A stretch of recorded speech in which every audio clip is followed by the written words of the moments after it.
kabiday, sa magandang oras sa lahat. Welcome po sa aking channel. Eto, nakakabahala na po ito hong nangyari hong kidnapping sa isang negosyante kasama yung kanya hong driver na sinasabi daw na nagbayad na pero pinatay pa. Okay? Ito po ay concern po ngayon mga kabida ng business community dito ho sa Pilipinas. At baka raw ito ho yung magiging daan para umatras ito hong mga negosyante po natin. At yung may balak kong mag-invest dito sa Pilipinas ay baka hindi ho matutuloy dahil sa unstable daw yung ating peace and order dito sa Pilipinas. Actually, taliwas po ito mga kabida sa inilabas po na datos ng Philippine National Police na bumaba yung ating crime incidents dito ho sa Pilipinas, mga kabida. Marami hong nag-react kasi ho iba yung nangyayari daw sa paligid, yung actual na nangyayari po mga kabida kumpara dun po sa datos na inilabas po ng PNP. Okay? Now, ipaparinig muna namin ito hong short clip lang po. Pahayag po ito ni dating Presidente Dr. Cecilio Pedro ng Filipino-Chinese Chambers of Commerce and Industry Incorporated. Dito ho sa nangyari hong kidnapping sa kanila hong kasamahan, isang negosyanteng Chinese na pinatay at kasama yung kanya hong driver, mga kabida. Narito po. Natatakot yung mga business community dahil po sa kidnapping nito kasi this is very unique. Hindi lang kidnapping, binayaran na, pinatay pa. Ito ang ayaw na. Ayun po, si Dr. Cecilio Pedro, mga kabida, malinaw dun po sa kanyang sinabi. Medyo yung iba pong mga negosyante na nag-alangan ngayon, dito ho sa nangyari po mga kabida. In fact, sa datos po ng balita ngayon, meron po akong datos po dito,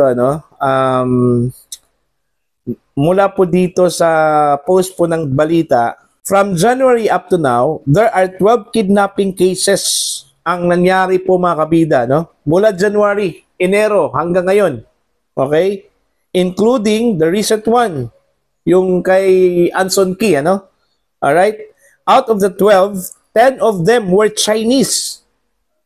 10 yung Chinese po sa 12 kidnapping incidents, mga kabida.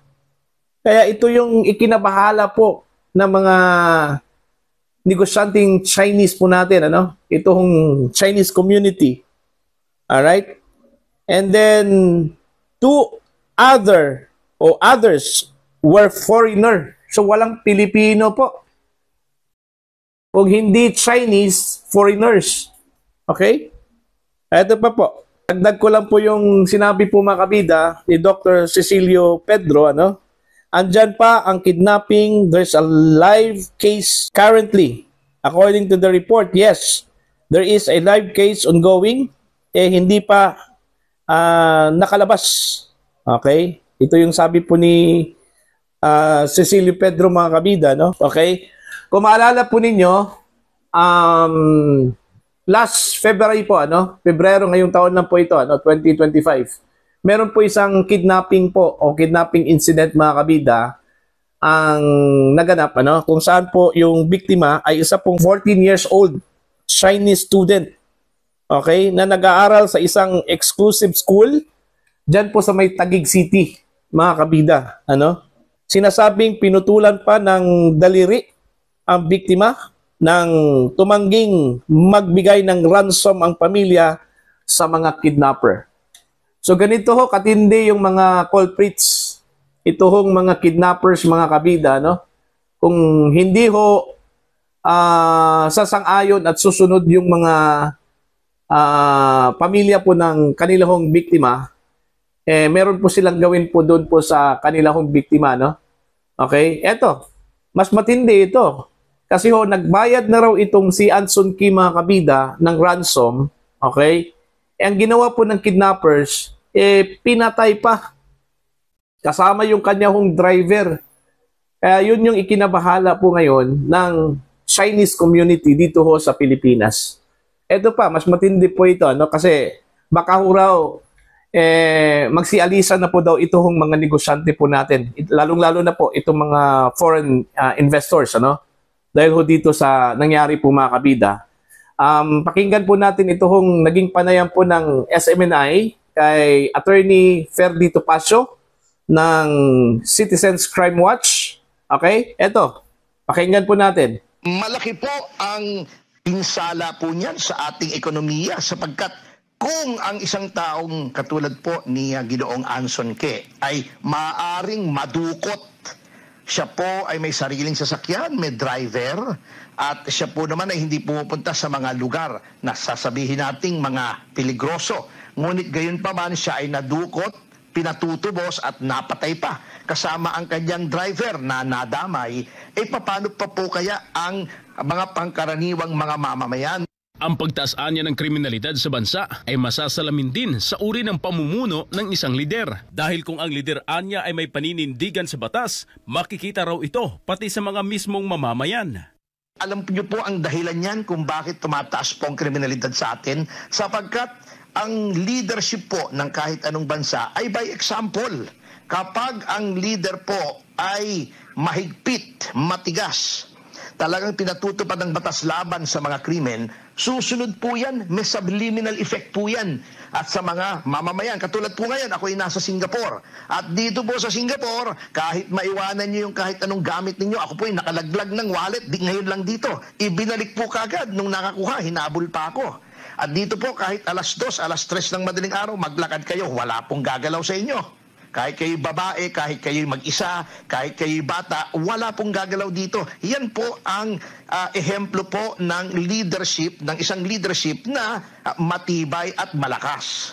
Ngayon po, yung mga tao na nagsisilbi sa ating pamahalaan, ay nakikita nyo po kung paano abusuhin, kung paano po ang mga pulis natin. Katulad ni General Torre ay basta na lamang ng sisira na mga private property. Nakita po natin yan dun sa raid sa Kingdom of Jesus Christ. Nakita po natin yung pag-aresto nila ng walang warrant kay dating Pangulong Duterte. Ngayon po, yung mismong hepe ng pulis, gina-justify yung paggamit ng droga. Hindi daw adik kahit gumagamit ng droga. So, lahat po yung mga factors na yan, nagtitrickle down po sa mentalidad ng mga tao. At nakikita po nila na hindi na pala pinapatupad ang batas. It has become a lawless society. Alam nyo, nung panahon ni Pangulong Duterte, nakita naman po natin, dahil po sa kanilang pananaw ng mga tao na mahigpit po ang pagpapatupad ng batas, umayos po yung mga mamamayan. Ang daming yung mga simpleng user, di naman yung mga pusher, di naman yung mga drug lord, ang sumurrender at kusang loob nagparehab para lamang sila ay makaiwas sa tinitingnan ng mga consequences sapagkat talagang hinuhuli. At nakikita po natin yung mga tinutugis po talaga, yung mga big-time drug lords, yung mga pusher sa kanilang mga lugar. Kahit sila ay mga nasa gobyerno o matataas ang posisyon, hindi po natatakot na sila po ay idemanda. Ayon po, kung hindi po ito madress po ng PNP, baka po mangyari po yun, ano? Yung sinabi po ni Attorney Topacio po mga kabida, ano po, no? Sana po, yung totoong sitwasyon talaga ng bansa po natin, ang ilabas po ng pulis o ng ating mga otoridad, ano? So, ang hiling lang po ng karamihan po mga kabida, sana yung totoong sitwasyon. Kasi ho, para naman po, matulungan po ng mga mamamayan at ng publiko mga kabida, ito hong ating mga otoridad, no? Itong gobyernong ito, ano? Kaysa magbigay ka ng hindi ho tama yung datos, okay? Para lang po ilabas po mga kabida na maganda yung sitwasyon po sa Pilipinas, yung peace and order po sa Pilipinas, ano? Okay? Mas mainam na yung totoong sitwasyon. Now, dahil po dito sa nangyari mga kabida, pabor po itong si Dr. Pedro na ibalik po itong parusang bitay, ano? Dami hong kumontra po kasi dito eh. Okay? Isa na po yung simbahan at saka yung sinasabi nilang moralist. Okay? Kung tutusin, napakalaking tulong itong death penalty po mga kabida para po doon po sa mga heinous crimes. Alright?